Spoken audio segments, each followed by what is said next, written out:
दर्शकों का स्वागत है। मैं हूं आपके साथ कविता राणा। किसी भी नए कार्य की शुरुआत या फिर उद्घाटन के दौरान पूजा पाठ करना ये हिंदू बहुल देश भारत की परंपरा रही है। तभी तो आज जब नए संसद भवन की छत पर 20 फीट ऊंचा अशोक स्तंभ लगाया गया, पूरे विधि विधान और पूजा पाठ के साथ देश के प्रधानमंत्री नरेंद्र मोदी भारत की शान अशोक स्तंभ का अनावरण करते हुए दिखे। जी हाँ, 20 फीट ऊंचा और 9500 किलो का ये अशोक स्तंभ जब नए संसद भवन की छत पर स्थापित हुआ तो पूरी दुनिया का ध्यान इसे अपनी ओर खींचा। पूरी दुनिया ने नए भारत और नए संसद भवन की तस्वीर देखी और अब तक देखिए, जो आप संसद भवन देखते हैं वो अंग्रेजों के वक्त का है, जिसे गुलामी के दौर से जोड़ा जाता है। लेकिन अब जो नया संसद भवन तैयार होकर 135 करोड़ भारतीयों और दुनिया के सामने आएगा, वो स्वतंत्र भारत के दौर का होगा। ये दर्शाएगा कि दिन पर दिन भारत के कदम विश्व गुरु बनने की ओर बढ़ रहे हैं। अशोक स्तंभ के अनावरण के दौरान पीएम मोदी के साथ साथ देखिए केंद्रीय मंत्री हरदीप सिंह पुरी और लोकसभा स्पीकर ओम बिरला भी मौजूद थे। और अशोक स्तंभ के अनावरण के दौरान पीएम मोदी अपने सनातनी अंदाज में राष्ट्रीय चिन्ह की पूजा पाठ करते हुए दिखे। कांसे से बने विशालकाय अशोक स्तंभ को 8 चरणों की प्रक्रिया के बाद तैयार किया गया है, जिसमें देखिए स्केचिंग, निर्माण और पॉलिशिंग, ये तमाम चीजें शामिल हैं।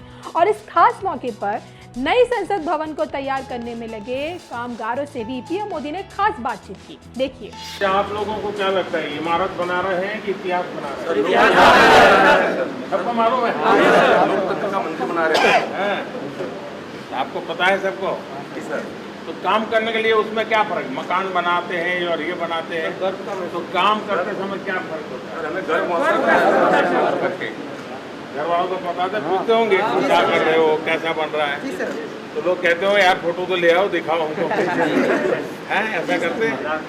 आपको राशन मिल जाता है क्या? जी सर। वो one ration one nation card है, उस कार्ड से मिल जाता है। जी सर। और क्या आपको लगता है कि हाँ हमें यहाँ आए तो ये मन को अच्छा लगा, ऐसा कौन सा बात बताए? सर बहुत अच्छा लग रहा है, जैसे कि से सबकी माँ को कुटिया में गए थे राम भगवान, वैसे हमारे कुटिया में आप आए हैं, बहुत अच्छा लग रहा है। वाह वाह, ये तुम्हारा कुटिया, वाह। का कुटिया सर, मंदिर है सर। देश के हर गरीब को भी लगना चाहिए उसका कुटिया है। उसका मंदिर है। बड़ा बढ़िया बात बताया आप। आपके आने से उत्साह बहुत बड़ा है, और भी उत्साह के साथ काम करें। नहीं, उत्साह तो आप लोगों ने हमारा बढ़ा दिया है सर, और बड़ा है।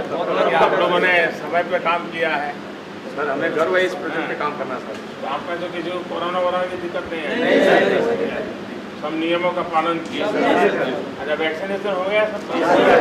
दोनों डोज हो गए? मेरा बूस्टर डोज भी हो गए। बड़े जागरूक हो।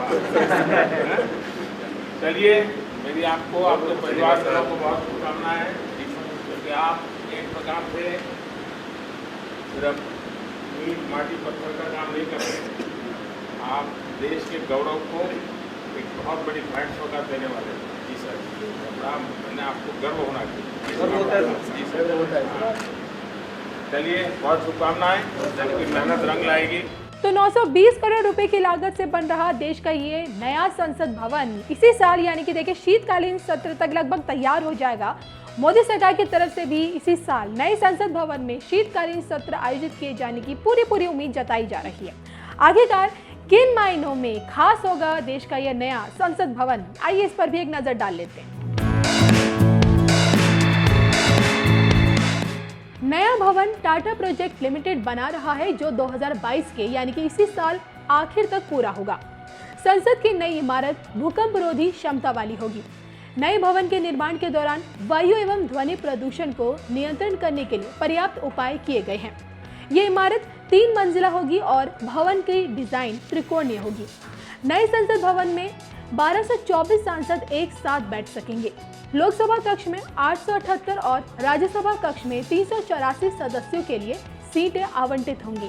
लोकसभा का आकार मौजूदा सदन से लगभग तिगुना होगा।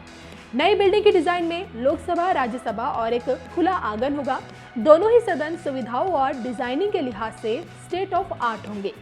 नए सदन में सांसदों की बैठने की व्यवस्था मौजूदा व्यवस्था से हटकर ज्यादा खुली और आरामदेह होगी। एक टेबल पर 2 सांसद बैठेंगे। वहीं नई इमारत में सभी मंत्री एक ही जगह, सभी मंत्रियों के एक ही जगह पर बैठने की व्यवस्था की गई है, जिससे उनके आने जाने में लगने वाले वक्त की बचत हो सके। नए संसद भवन में सभी सांसदों के लिए अलग कार्यालय होंगे जो आधुनिक डिजिटल सुविधाओं से युक्त होंगे। सांसदों के लिए पुस्तकालय, विभिन्न समितियों के कक्ष, भोजन कक्ष और पार्किंग क्षेत्र होगा। तो नए संसद भवन का डिजाइन मध्य प्रदेश के एक मंदिर से काफी मिलता जुलता है और इस नई इमारत को त्रिकोण में डिजाइन किया गया है, जो कि देखिए ना, भारत की संस्कृति में त्रिभुज का काफी महत्व है और इसका जिक्र वैदिक संस्कृति में भी मिलता है और जिसे त्रिकोण कहा जाता है। तो कई तरह के तांत्रिक अनुष्ठानों के दौरान भी त्रिकोण आकृति बनाई जाती है। मान्यता ये भी है कि इसी आकृति से अनुष्ठान पूरा हो पाता है। तो देखिए ना, तैयार हो रही देश की नई संसद भवन और इमारत पर स्थापित हो चुके विशालकाय अशोक स्तंभ को लेकर आपका क्या कहना है, कमेंट करके जरूर बताइएगा। आप लोगों को क्या लगता है, इमारत बना रहे हैं कि इतिहास बना रहे हैं? सबको मालूम है लोकतंत्र का मंदिर बना रहे हैं, आपको पता है सबको। तो काम करने के लिए उसमें क्या फर्क, मकान बनाते हैं और ये बनाते हैं, तो काम करते समय क्या फर्क होता है? घर वालों को पता था, पूछते होंगे क्या कर रहे हो, कैसा बन रहा है, तो लोग कहते हो यार फोटो तो ले आओ, दिखाओ हमको है, ऐसा करते हैं। आपको राशन मिल जाता है क्या? जी सर। वो one ration one nation card है, उस कार्ड से मिल जाता है। जी सर। और क्या आपको लगता है कि हाँ हमें यहाँ आए तो ये मन को अच्छा लगा, ऐसा कौन सा बात बताइए? सर बहुत अच्छा लग रहा है, जैसे कि से सबरी माँ को कुटिया में गए थे राम भगवान, वैसे हमारे कुटिया में आप आए हैं, बहुत अच्छा लग रहा है सर। वाह वाह, ये तुम्हारा कुटिया, वाह का कुटिया सर, मंदिर है सर। देश के हर गरीब को भी लगना चाहिए उसका कुटिया है। जी सर, इसका मंदिर है। बड़ा बढ़िया बात बताया आप। आपके आने से उत्साह बहुत बड़ा है और भी उत्साह के साथ काम करें। नहीं, उत्साह तो आप लोगों ने हमारा बढ़ा दिया है सर, और बड़ा है।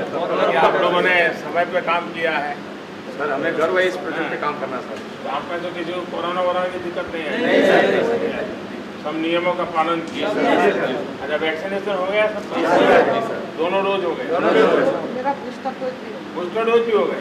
बड़े जागरूक हो। चलिए, मेरी आपको, आपके परिवार वालों को बहुत शुभकामनाएं हैं, क्योंकि आप एक प्रकार से सिर्फ ईंट माटी पत्थर का काम नहीं कर रहे, आप देश के गौरव को एक बहुत बड़ी भेंट सौगात देने वाले हैं। जी सर, मैंने आपको गर्व होना चाहिए। चलिए, बहुत शुभकामनाएं, आपकी मेहनत रंग लाएगी।